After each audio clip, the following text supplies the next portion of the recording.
Praise the Lord. இந்த கால வேளையிலும் உங்களை மறுபடியும் சந்திப்பதில் மிக்க மகிழ்ச்சி அடைகிறேன். கடந்த 5 மாதங்கள் தேவன் நம்மை சுகமாய் பாதுகாத்து 6வது மாதத்தின் முதல் நாள் காலை வேளையில் ஆண்டவரை துதிக்க மகிமைப்படுத்த ஆண்டவருடைய வார்த்தைகளை தியானிக்க தேவன் நமக்கு கிருபை செய்திருக்கிறார். ஆகையினாலே உள்ளத்தின் ஆழத்திலிருந்து ஆண்டவருக்கு நன்றி பலிகளை ஏறெடுப்போம். நான் கடந்து வந்ததான பாதைகளில் எத்தனை விதமான சறுக்கல்கள், எத்தனை விதமான தீமைகள், துன்பங்கள் கடந்து வந்தது. அவைகளில் நாம் அழிந்து விடாதபடிக்கு தேவன் நம்மை கிருபையாய் பாதுகாத்தார். இம்மட்டும் தேவன் நம்மோட கூட இருந்தார். இன்னமும் அவர் நம்மை நடத்துவாராக.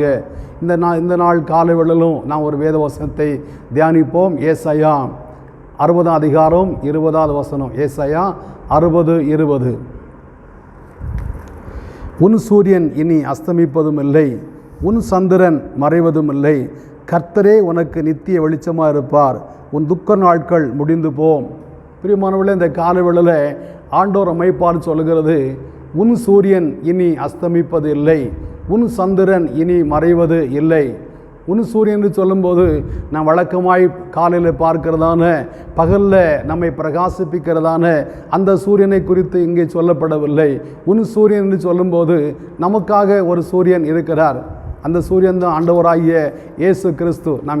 நாம் சங்கீதம் 84:11 வாசிக்கும் போது, கர்த்தரே சூரியனும் கேடகமாக இருக்கிறார், உன் தேவனாய கர்த்தர் உனக்கு சூரியனும் கேடகமாக இருக்கிறார் என்று நாம் வாசிக்கிறோம். இப்போ தேவனாய கர்த்தர் நமக்கு சூரியனும் கேடகமாக இருக்கிறார்.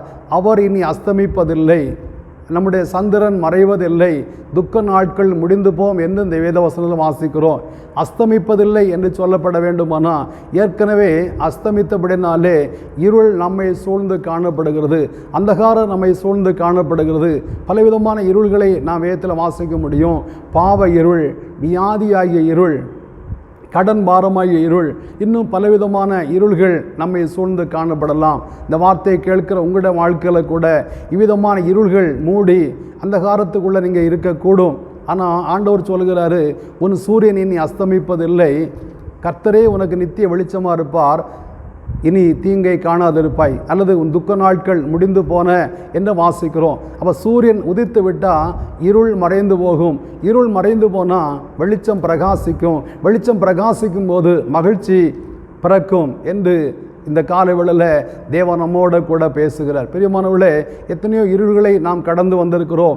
எத்தனையோ இருளுக்குள்ளே நாம் இன்றைக்கும் அகப்பட்டு கொண்டிருக்கலாம். ஆனால் தேவன் நமக்கு வெளிச்சமாய் காணப்படுகிறார். அவர் வெளிச்சமாக நம்மை பிரகாசிப்பிக்கிற தேவனாய் இருக்கிறார். நாம் அப்போஸ்தலர் 12 அதிகாரம் 7ஆம் வசனத்தை வாசிக்கும் போது, கர்த்தருடைய தூதன் அங்கே காணப்பட்டார், அறை முழுதும் வெளிச்சம் பிரகாசித்தது என்று வேதத்தில் படிக்கிறோம். பிரியமானவர்களே, அந்த பேதுருடைய வாழ்க்கையில் ஒரு இருள் வந்தது. அப்போஸ்தலர் 12 அதிகாரம் 1ஆம் வசனத்தில் வாசிக்கும் போது, ஏரோது யாக்கோபை பட்டயத்தினாலே கொலை செய்தார்.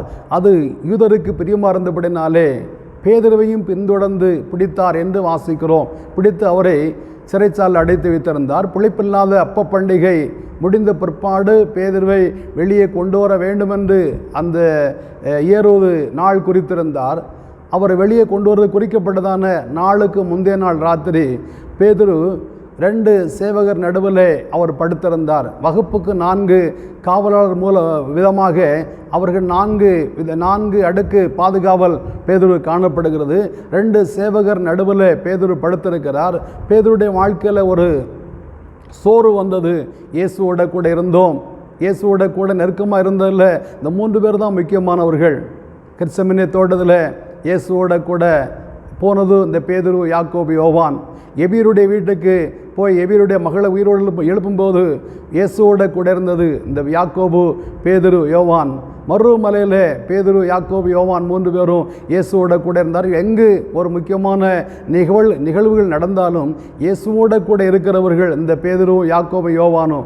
அவர்களில் யாக்கோபு வெட்டப்பட்டு மரித்து போனார். பேதுரு சிறைச்சாலையில் அடைக்கப்பட்டிருக்கிறார். பேதுருடைய வாழ்க்கையில் நம்பிக்கை அற்று போனது. நாளை காலையில் ஏரோது என்னையும் பட்டயத்தினால கொன்று போடுவான், என்னுடைய நாட்கள் முடிந்து போன, இனி நான் தப்பி பிழைப்பது இல்லை, என்னுடைய வாழ்க்கையில் இந்த அந்தகாரம் சூழ்ந்து கொண்டது, இயேசுவோட கூட இவ்வளோ நாட்கள் இருந்தேன், ஆண்டோட கனமான ஊழியத்தை செய்தேன் என்ற ஒரே பிரசங்கத்தினால 3000 5000 என்று ஜனங்கள் ரட்சிக்கப்பட்டார்கள். திரள் கூட்டமான விசுவாசிகள் சேர்க்கப்பட்டார்கள். நிழல் கண்டு என்னுடைய நான் நடந்து போகும்போது நிழலினால கூட வியாதிஸ்தர் சொஸ்தமாக்கப்பட்டார்கள். ஆனால் இந்த சூழலில் இன்றைக்கு ஏரோதினாலே கைது செய்யப்பட்டு கொலை செய்வதற்கு ஆயத்தமாக்கப்பட்டிருக்கிறேனே என்று சொல்லி பேதுருடைய வாழ்க்கையில் ஒரு சோர்வு வந்தது. அந்த சோர்வாகிய பள்ளத்தாக்குக்குள்ள பேதுரு காணப்பட்டார். ஆனால் அந்த சோர்ந்து போய் துக்கத்தோடு கூட அவர் படுத்திருக்கிறார். அந்த அறையிலே ஒரு வெளிச்சம் பிரகாசித்தது. தூதன் வந்து நின்றார், வெளிச்சம் பிரகாசித்தது. உடனே பேதுருவை விலாவிலே தட்டி எழுப்பி, நீ எழும்பு, உன்னுடைய வஸ்திரத்தை உடுத்துக்கொள், உன்னுடைய பாதரட்சியை தொடுத்து கொண்டு எனக்கு பின்னாடி வா என்று அந்த தூதன் சொல்லுகிறாரு. பேதுருவும் மடமட எழும்புகிறாரு, அவருடைய வஸ்திரத்தை உடுத்து கொள்ளுகிறார், பாதரட்சியை தொடுத்து கொள்ளுகிறார், தூதனுக்கு பின்னாக செல்லுகிறார். பாருங்கள், பேதுருவை ஆண்டவர் தட்டி எழுப்பும்போது பேதுருடைய வாழ்க்கையில் ஒரு பிரகாசம் உண்டான போது பேதுருவோட கூட பக்கத்தில் 2 சேவகர்கள் படுத்திருக்கிறார்கள். அவர்கள் இந்த வெளிச்சத்தை காணவில்லை, இந்த சத்தத்தை கேட்கவில்லை. பேதுரு எழும்பி நடந்து போகிறதை அவர்கள் அறியவில்லை. மாத்திரமல்ல, அவர்கள் 1ஆம் காவலை 2ஆம் காவலை கடந்தார்கள். இரும்பு கதவண்டையில் வந்தபோது அந்த கதவு தானாக திறந்தது என்று வாசிக்கிறோம். அங்கே காவல் நின்றுதான அந்த காவலாளிகளுக்கு கூட இவர்கள் விடுதலையாக்கப்பட்டு வெளியே போகிறதை அறியாதிருந்தார்கள். அவர்கள் ஒரு தெரு வழியாக நடந்து போனார்கள் என்று நாம் வேதத்தில் வாசிக்கிறோம். பிரியமானவர்களே, இந்த வார்த்தை கேட்கிற உங்களுடைய வாழ்க்கையில் கூட நம்பிக்கை அற்றதான ஒரு சூழலில் காணப்படலாம். தப்பி பிழைப்புங்கிற நம்பிக்கை அற்று போனதென்று பவுல் சொல்லுகிறார். உங்கள் வாழ்க்கையில் கூட ஏதோ ஒரு இருளுக்குள் அகப்பட்டு, ஒரு பிரச்சனையில் அகப்பட்டு, இதிலிருந்து நான் விடுதலையாக்கப்படுவது முடியாத காரியம், இதிலிருந்து நான் விடுதலையாக்கப்படுவது கூடாத காரியம், யாராலுமே இதிலிருந்து எனக்கு ஒரு விடுதலை தர முடியாது, இந்த வியாதியிலிருந்து எனக்கு விடுதலை தர முடியாது, இந்த தொழிலில் இனி ஒரு மேன்மையை காண முடியாது, இந்த விவசாயத்தில் ஒரு வெற்றி காண முடியாது, இந்த கடன் பாரத்தில் இதிலிருந்து மீண்டு வர முடியாது என்று சொல்லக்கூடியதான அந்த சூழ்நிலை இங்கு காணப்படலாம். பேதுருடைய வாழ்க்கையில் நம்பிக்கை அற்று போனது, பவுலுடைய வாழ்க்கையில் தப்பி பிழைப்பு என்கிற நம்பிக்கை அற்று போனது. எசேக்கியேல் 37:11 விதமாக சொல்லுகிறது, என்னுடைய எலும்புகள் உலர்ந்து போகிறது, இந்த நம்பிக்கை அற்று போனதென்று இஸ்ரவேல் ஜனங்கள் சொல்லுகிறார்கள். அவர்களை அவருடைய பிரேதக்குள்ளிருந்து எழும்பி வர பண்ணுவேன் என்று கர்த்தர் சொல்லுகிறார் என்பதாக எசேக்கியாவை கொண்டு ஆண்டவர் சொல்லுகிறார். அதே போல் இந்த காலவேளையில் உங்கள் வாழ்க்கையில் கூட தப்பி பிழைப்போங்கிற நம்பிக்கை அற்று போய் இந்த குறிக்கப்பட்டதான இந்த இருளிலிருந்து நான் வெளிப்பட முடியாது, வெளியே வர முடியாது என்று சொல்லக்கூடியதான அந்த கொடூரமான சூழ்நிலைக்கு காணப்படலாம். அந்த அவிசுவாச சிந்தையோடு கூட காணப்படலாம். ஆனால் ஆண்டவராகிய தேவன் இந்த காலவேளையில் உங்களை பார்த்து சொல்லுகிறார், கர்த்தரே உனக்கு நித்திய வெளிச்சமாக இருப்பார். ஒருவேளை இன்றைக்கு காண்கிறதான சூரியனும் சந்திரனும் அவைகள் மறைந்து போகும், இருள் பூமியை சூழ்ந்து கொள்ளும், ஆனால் கர்த்தர் உனக்கு நித்திய வெளிச்சமாக இருப்பார் என்று நாம் வாசிக்கிறோம். அந்த நித்திய வெளிச்சமாக ஆண்டவர் இருக்கிறபடினாலே உன் துக்க நாட்கள் முடிந்து போகும் என்று கூட அந்த வசனத்தில் சொல்லப்படுகிறது. இன்னைக்கு துக்கத்தோடு காணப்படுகிறீர்களா, பாரத்தோடு காணப்படுகிறீர்களா, தொழில் நஷ்டப்பட்டு காணப்படுகிறீர்களா, வியாதியின் அந்த அகோரத்தில் காணப்படுகிறீர்களா, ஆண்டவர்களை விடுதலையாக்க வல்லவராய் காணப்படுகிறார். உங்களோட கூட இருந்து உங்களுடைய யுத்தங்களை நடத்த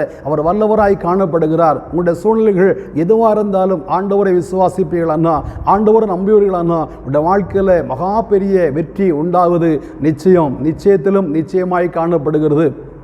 இந்த பேதுரு விடுதலையாக்கப்படுவதற்கு இனி ஒரு காரணம், பேதுரு சிறைச்சாலையில் அடைக்கப்பட்டிருந்த போது சபையார் அவனுக்காக ஊக்கமாய் ஜெபித்தார்கள். ஒருவேளை பேதுரு துக்கத்தினால தூங்கி கொண்டிருக்கலாம், அவனுக்காக ஒரு கூட்டம் சபையில் ஜெபித்து கொண்டிருந்தார்கள். அந்த ஜெபம் பரலோகத்தில் போய் எட்டுனது. அங்கிருந்து ஆண்டவர் தூதனை அனுப்பினார். ஒருவேளை நீங்கள் கூட ஒருவேளை துக்கத்தோடு காணப்படலாம். உங்களுக்காக உங்களுடைய உறவினர்கள், நண்பர்கள், உங்களுடைய சபையார் அல்லது நீங்கள் ஒருவேளை இயேசுவை ஏற்றுக்கொள்ளாமல் இருப்பீர்களானால் கூட, தொழிலில் நஷ்டப்பட்டவர்களுக்காக, வாழ்க்கையில் நொந்து போனவர்களுக்காக, வாழ்க்கையில் மிகவும் சோர்ந்து போய் இருக்கிறவர்களுக்காக ஒரு கூட்டம் தேவனுடைய பிள்ளைகள் ஜெபித்து கொண்டிருக்கிறார்கள். ஒருவேளை உங்களுடைய முகம் தெரியாதவளாக இருக்கலாம், உங்களுடைய பேர் தெரியாதவளாக இருக்கலாம், உங்களுக்காக ஒரு கூட்டம் ஜெபித்து கொண்டிருக்கிறார்கள்.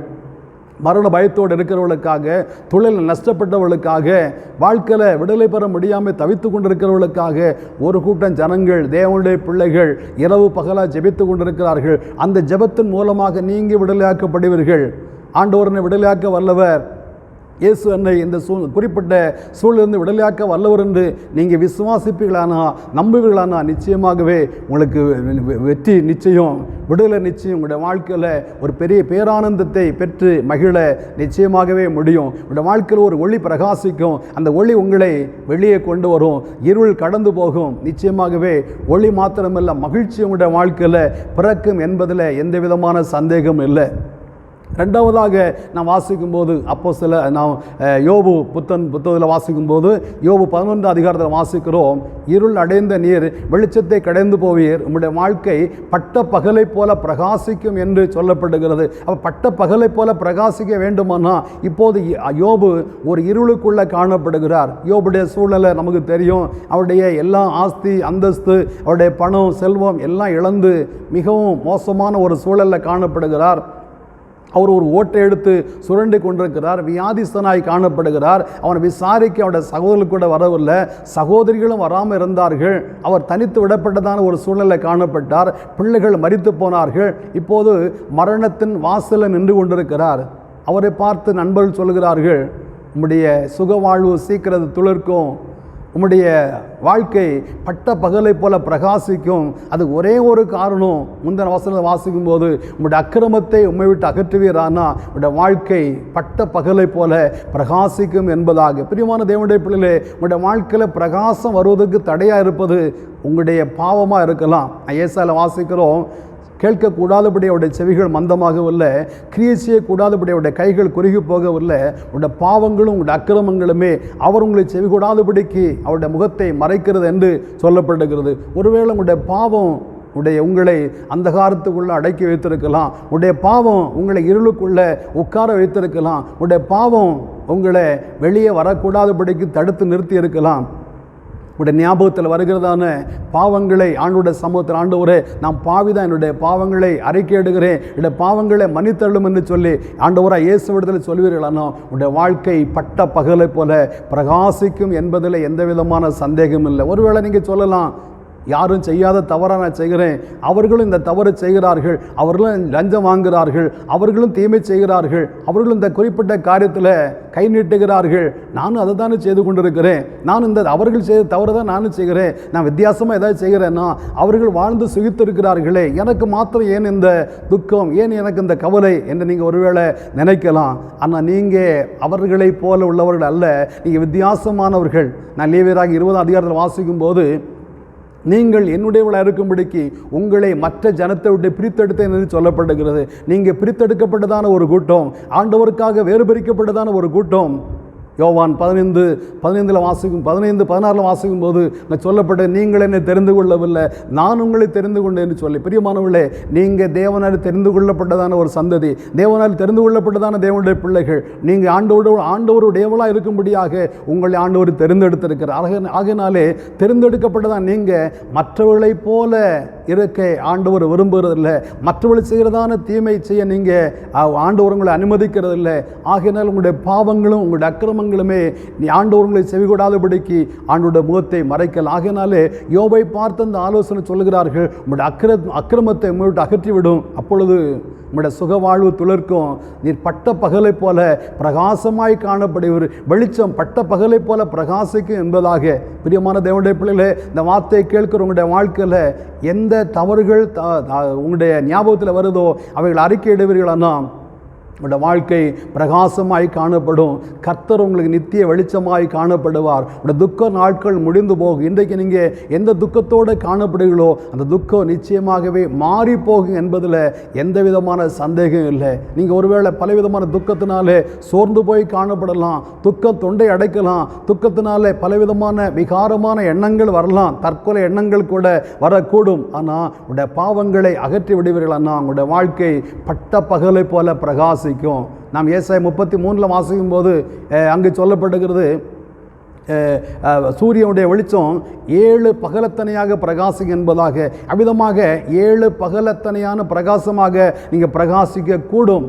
ஆகையினாலே உடைய பாவங்களை அகற்றி விடுங்க, உடைய பாவங்களை அப்புறப்படுத்தி விடுங்க. அப்புறப்படுத்தி விடும்போது உடைய வாழ்க்கை செழிப்பாய் மாறும். மூன்றாவதாக நான் ஏசாயா 58 வாசிக்கிறோம், அங்கே உடைய சுகவாழ்வு சீக்கிரமாய் துளிர்க்க வேண்டுமானா ஒன்று செய்ய வேண்டும்.